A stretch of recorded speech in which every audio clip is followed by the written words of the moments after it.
E de Josi? Aí, Lil Nelson.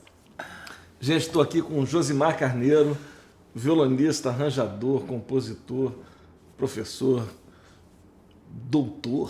Pô. Agora é doutor, né, Josimar? Sou. Pô, que bacana, né? E não é um doutor qualquer, né? É um doutor que fez uma tese, escreveu uma tese sobre os arranjos do Jobim, da obra do Jobim, da composição do Jobim. Tem uma coisa muito em cima disso, né? Como é que é? Conta um pouco desse trabalho. Essa pesquisa se chama O Design Musical das Canções de Antônio Carlos Jobim, que foi uma pesquisa que eu fiz nas relações das estruturas, que eu já tinha essa hipótese na cabeça e acreditava muito nisso. Eu fui buscar exatamente relações que não são tão aparentes na música dele, que eu chamei de design, que é exatamente um projeto arquitetônico. Não que isso... Assim, várias pessoas me perguntaram, mas você acha que ele pensou nisso para compor? Claro que não. Isso não vem ao caso. Nós, mortais, é que vamos analisar e descobrir coisas geniais na obra dele. Mas o jeito dele compor era um jeito intuitivo, mas o Jobim teve uma formação musical muito forte, ele tocou o repertório para piano, solo, ele tinha um ideal de ser concertista quando jovem. Então eu acho que ele, como todos os gênios, ele absorveu muito do repertório que ele estudou como instrumentista e ele desenvolveu aquilo de alguma maneira, ele reciclou e transformou em grandes novidades que a gente viu na obra dele. Aí tem muita especulação que eu faço em relação à obra. Se você pegar, então, Se Todos Fossem Iguais a Você. Esse início... Isso, se você observar, tirando as notas de passagem e tirando as bordaduras que existem nessa melodia, nesse início, você tem... Se você sustentar essa nota, você vai ver...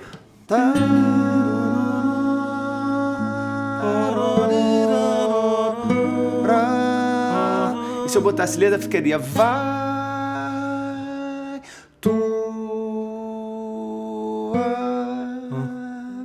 ou seja, o próprio motivo é a estrutura de todo o trecho. Isso é uma loucura, isso é baquiano, né? O próprio motivo minúsculo ali do início, ele sustenta todo o trecho. Pô, bacana isso. Isso eu nunca tinha me atentado, realmente.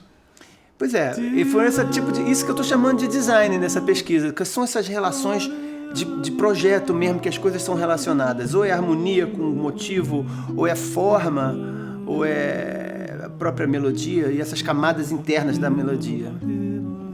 Bicho, olha como é que essa música já começa, bicho. Olha aqui. Vai tua vida, teu caminho de paz e amor, né? Aí ele faz.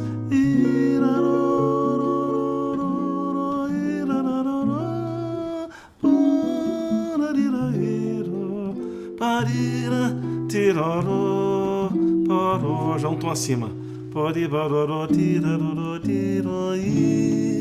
Quarta acima.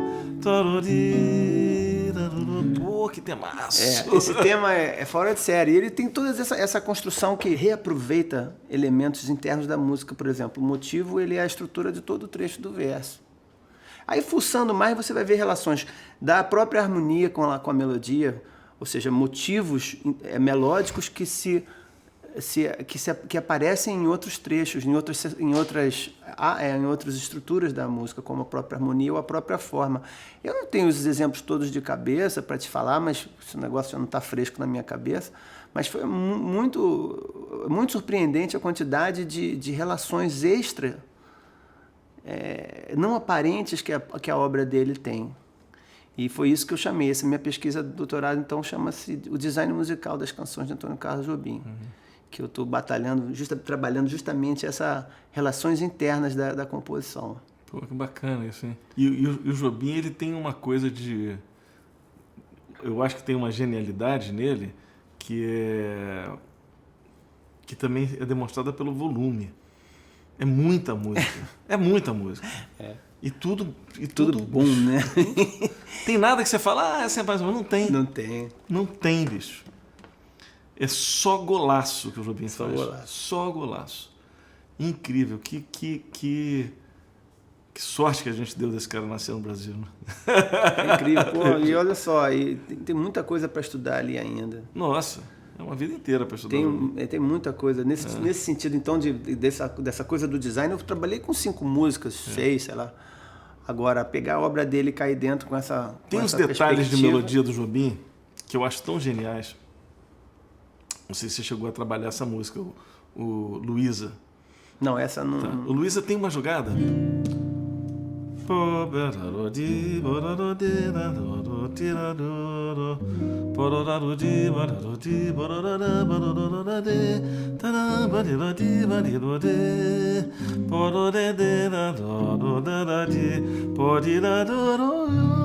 A música faz assim.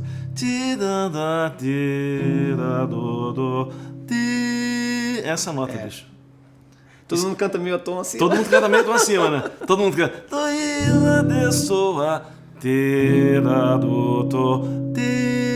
Isso é a sétima maior, né? Essa nota aqui é um si B4 num Dó7. Mas ela vai resolver meio tom pra baixo. Ele resolve. Exatamente. Aí é uma coisa que vem... Talvez ele não tenha pensado nisso, mas isso é blues, né?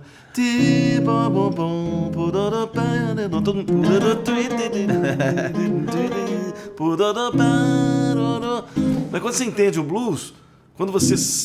O Jobim tocou o Gershwin a vida que inteira. É blues, né? pra caramba, tem muita coisa. Muita coisa do E Porter também. Tem muita... Então, quando você saca esse negócio do blues, fica fácil cantar essa música. Luísa, eu sou apenas um pó bramado, enamorado, apaixonado. E você vê muito cantor, quando eu estou em algum lugar assim, tipo... Às vezes até um disco, né, gravado, se a pessoa canta Luísa, eu sou apenas um pó bramado, ou faz assim, né? Amador, não é. Amador. Tem gente que dá uma consertada na música dele. Passa uma reguinha. Tem uma outra, nessa música mesmo, de novo ele faz apaixonado, aprendiz do seu amor, acorda amor embaixo um amor, um sonhador. Aí ele faz, vem cá, lude, não é um Fá sustenido no Sol 7, né? Vem aí você já pegou um elemento que se repete, tá vendo? É o mesmo a sétima maior resolvendo, descendo cromaticamente para a sétima. em duas passagens da música. Tá vendo? Duas Aí peças se eu diferentes estivesse trabalhando com essa e- música, eu já ia ficar grilado com esse negócio, caramba, o que esse semitom tem mais na música? Eu ia procurar, entendeu? Outras relações desse semitom, com o que tem acontecendo nas outras áreas, assim. Como é que é a forma, como é que é a harmonia? Qual é a estrutura mesmo que sustenta? Era isso que eu estava pesquisando. Josimar, claro que tem esse trabalho todo que você fez a respeito do Jobim e tal, mas tem os trabalhos todos que você faz. Fala um pouquinho das suas coisas, seus trabalhos, a tua coisa com o instrumento, como é que isso veio. Olha, rapaz, eu comecei tocando meio no botequim, assim, sabe? Gostava de samba e choro, então me metia nas rodas, assim, ficava olhando os caras tocando, assim, pessoal da antiga, pessoal virando o braço pra tu não olhar. Tem isso, né? O cara começa a copiar muito, o cara tá tocando, daqui a pouco o cara vira, assim, aí tu... Mas eu corri atrás, assim, até que eu fui parar resolvi largar a PUC, né? Que eu era aluno de informática. Olha só. E aí fui fazer música, fui pra Unirio, me formei lá, e lá que eu fiz mestrado e doutorado. O meu mestrado foi sobre 7 cordas. E um belo dia fiz o concurso para professor e virei professor de arranjo da escola, que é uma coisa que eu adoro fazer, dar aula de arranjo. Eu me reciclo muito, cada geração que entra... Quando eu comecei a dar aula, eu era mais ou menos da idade da turma, né, que chegava lá. E tinha uns caras até mais velhos que hoje, eles são da idade da minha filha, né? É maior barato porque eu vou renovando o repertório e por exemplo, aquele Jacob que a gente assistiu lá outro dia, aquele é ídolo dessa geração. Os total. garotos Da são minha também. fissurados. Eu adoro o Jacob. Os garotos são fissurados tudo. Eles vêm me aplicar, olha essa aqui nova do Jacob, toda hora eles vêm. Ele é genial. Muito animado, né? Jacob é genial. Jacob Collier. do bandolim. Ah, não, Jacob do Collier. Vamos dizer assim, é um mal dos Jacós, né? Então essa coisa de dar aula foi sempre muito importante para mim, muito legal. Eu acho que é assim que a gente se aproximou lá na Suécia também, por causa da coisa didática. Da coisa didática. E isso me faz sempre estar me renovando com a turma que chega sempre nova. É um barato, assim, você ver como a coisa vai mudando, o perfil dessa geração é tão diferente. Eles agora tocam tudo. Você pergunta o instrumento, no primeiro dia de aula, pergunta qual é o seu instrumento. O cara fala, eu toco guitarra, piano, bateria, baixo e canto. Mas na verdade eu também componho. Aí o cara porque é uma geração que está vindo com muita informação. Multidisciplinar, totalmente. A gente, quando eu era novo, queria pegar uma partitura do Jacó, tinha que ir para o Museu da Imagem do Som. Se eu fosse atendido lá, na boa, assim, tivesse gente para atender e coisa e tal, o xerox estava quebrado, então eu tinha que pegar uma partitura e ficar copiando. Eu, começando música, tinha que copiar aquele negócio nota por nota. Depois tinha que voltar lá para corrigir, né? Porque sempre tinha erro. Hoje em dia o cara dá um clique na internet e está tudo lá. Tem tudo que ele puder imaginar, tudo que a gente puder imaginar, tem lá. Então eles vêm com essa força muito, muito grande da época que a gente vive, que é a época que a informação transita muito rapidamente. E eu, então, entrei para ser professor e já tinha o trabalho com Água de Moringa. Sim, Água de Moringa. Que é um grupo que a gente começou... Nós todos fomos alunos da Unirio. E lá a gente tinha que fazer música de câmara. E aí a gente queria tocar outras coisas que não fossem, com todo respeito e carinho e amor pelo Beethoven e pelo Mozart, não estava na nossa onda tocar aquilo. E não tinha música popular naquela época. Eu entrei lá em 87, Marcílio entrou antes de mim, Luiz Flávio, Jaime entrou em 88, ou seja, um período que ainda não estava muito sedimentada na escola a música popular. Hoje em dia tem um bacharelado em MPB, que está completando 20 anos agora. Nossa, já tem isso tudo. Caramba. E aí o grupo se juntou para tocar choro. E aí o professor Roberto Inátali, depois que a coisa da disciplina terminou, o grupo diminuiu e a gente montou de fato o Água de Moringa. Se vão não sei quantos anos, década de 80, né? Então o meu trabalho mais importante com música foi, até hoje, eu acho que foi a minha grande contribuição, eu acho que é participar do Água e ter dado a minha contribuição com um choro de câmara, porque a gente faz um choro muito elaborado, muito arranjado. Tem várias coisas que ficaram como referências. A gente agora já é velha guarda, né? A gente já foi jovem promessa, agora é Tiririca do Brejo. Mas a garotada, você passa no sábado lá na escola portátil, os garotos conhecem teu trabalho porque ficou, né, um jeito diferente de fazer o choro. A cabeça aberta, assim, com muita influência, desde o Radamés, da Camerata Carioca, gente que já vinha experimentando coisa, e a gente herdou essa coisa e continuou com esse jeito de tocar o choro. E com isso vieram também assim, trabalhos como violonista, eu toquei com muita gente e fiz muito teatro, trabalhava muito em teatro, paguei muito aluguel tocando em peça de teatro. E com o Água de Moringa também eu tive a chance de conhecer muita gente boa, inclusive o Wilson Moreira, que foi a gente fazia show com o Wilson, a gente viajava com ele, o Wilson tinha o apelido dele é Alicate, né? Um aperto de mão que, se você encontrasse com ele, eu abria logo os braços, né? Para abraçar, porque o negócio de apertar a mão ali, você não tocava depois.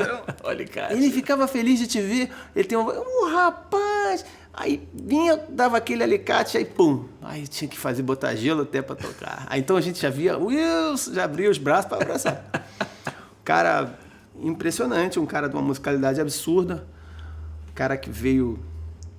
Ele tem uma coisa rural e afro muito forte, misturada com o samba dele. Então ele é E ele não toca instrumento harmônico e compõe cada coisa com harmonias. Isso é super interessante, né? O cara que não toca nenhum instrumento e canta, e a melodia sugere harmonias interessantes, né? É. Aí eu já vi muita gente harmonizar mal as coisas dele, sabe? Eu vejo, essa música do Wilson, mas isso não era isso. Se você for olhar direito, esse cara não conhece o Wilson. E o Wilson chegava, às vezes, na roda, o pessoal, picava a mula, né? Porque ele vai cantar um negócio difícil, os caras disfarçavam pra pegar uma cerveja, coisa e tal. A gente se divertiu sempre muito com o Wilson, até tô com saudade demais dele. E a gente, então, conheceu também muito do repertório dele. Também trabalhamos isso com Água, né? O Água, então, também fez a coisa, além do choro, a gente também acompanhou muito artista, Nelson Sargento, Walter Alfaiate. Tocamos com gente a rodo por aí. Pô, que experiência bacana. Vamos fazer alguma coisa dele para fechar a tampa? Vamos. Pode ser o Jongo do Irmão Café. É bom, porque combina com o programa. Um café lá em casa. Vamos fazer o Jongo do Irmão Café, que é um jongo que a gente deu uma estilizada, assim. Ah, bacana. Que tem uma letra muito forte também. E a parceria dele com o Ney Lopes, né? Eles têm coisas lindíssimas. Dois craques maravilhosos. É isso. Então vamos chamar a Mariana para fazer com a gente, aproveitar que a Mariana Baltar está aqui. Mariana, vem fazer com a gente, vem. É isso aí, vamos lá.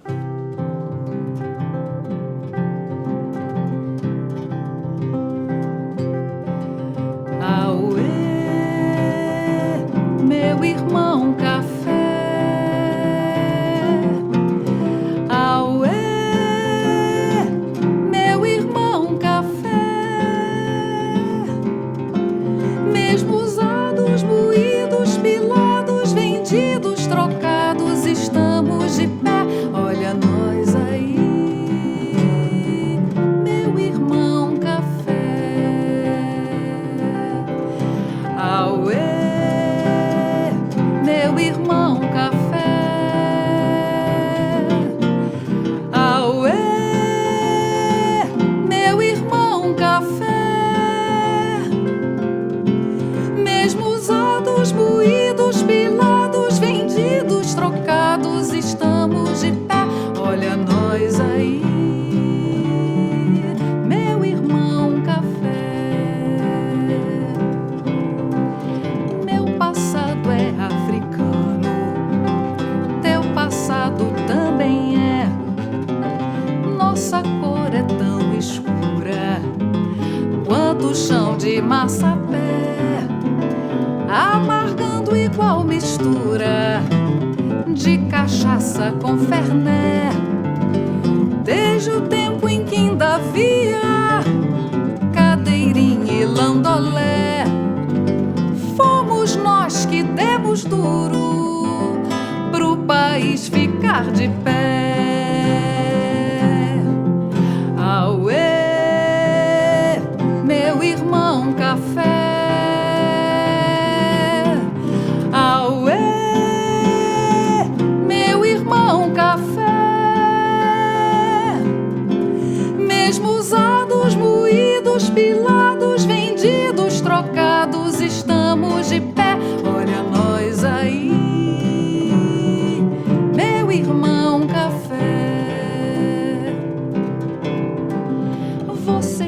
dente queima a língua, queima o corpo e queima o pé. Adoçado tem delícias de chamego e cafuné. Requentado cria caso, faz zoeira e faz banzé. E também é de mesinha, de gurufi e candomblé. É por essas semelhanças que eu te chamo irmão café. Auê, meu irmão café. Auê, meu irmão café. Mesmo usado, moídos, pilados, vendidos, trocados, estamos de pé. Olha nós aí, meu irmão café. Mesmo usados, vendidos, trocados, moídos, pilados, estamos de pé. Olha nós aí, meu irmão café.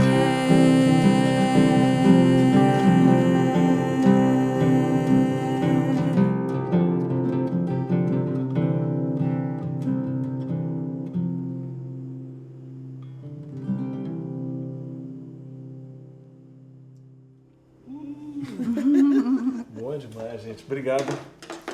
Obrigada a Bom você demais pelo receber convite. vocês aqui. Pô, É arrasou. um prazer. Assim, que barato. Isso aí. Bom demais. Maneiro Obrigado, demais. gente. Valeu. É isso aí. Peraí, calma, não sai ainda não. Você gostou? Então é o seguinte, não esquece de se inscrever no canal, fazer um comentário, dar um like nesse vídeo. E se você gostou, mas gostou mesmo e curte mesmo esse Café Lá em Casa, passa lá no benfeitoria.com/Um Café Lá em Casa e vem fazer esse café com a gente. Até a Virgem Maria acha estranho que eu passei. Por esse amor estarei na cruz do meu dia a dia.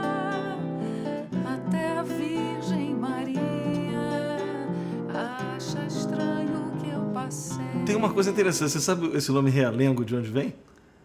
Real. É alguma mistura, né? É o ônibus que tinha Real Engenho, que Ah, era o nome do isso, bairro. isso. E o engenho era Eng ó. com o ozinho, né? Então, Real Eng, É. Realengo. Maravilhoso. igual Ilha de Guaratiba. Uhum. A Ilha de Guaratiba era a fazenda do William, lá em Guaratiba. William de Guaratiba. E virou Ilha de Guaratiba. Eu sei porque eu fui professor lá no município e a gente passava por Ilha de Guaratiba e não era ilha Não é nenhuma, ilha nenhuma. era a fazenda do William. Ilha de Guaratiba. Então você tem Pedra de Guaratiba, Guaratiba e Ilha de Guaratiba. Ilha de Guaratiba. Que não é ilha. Não, é William.